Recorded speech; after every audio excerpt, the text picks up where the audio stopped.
ખાતે કામધેનુ યુનિવર્સિટી જૂનાગઢના પશુ સંવર્ધન કેન્દ્ર દ્વારા પછાત વર્ગના પશુપાલકોને કીટ વિતરણ કરવામાં આવી હતી। છેલ્લા 19 વર્ષથી કાર્યરત પશુ સંવર્ધન કેન્દ્ર લોહિત ચાલુ છે, ત્યારે કામધેનુ યુનિવર્સિટી જૂનાગઢના CBFની દેખરેખ હેઠળ કાર્યરત અને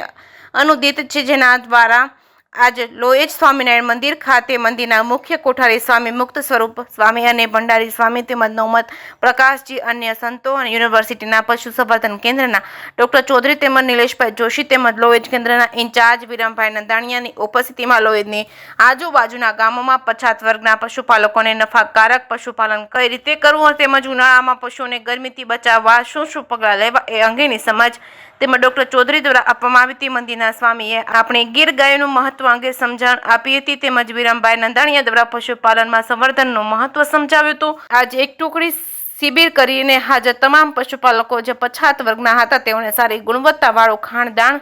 કૃમિનાશક દવાઓ તેમજ મિનરલ પાવડર તેમજ વિટામિનની બોટલો, દૂધ ભરવા માટે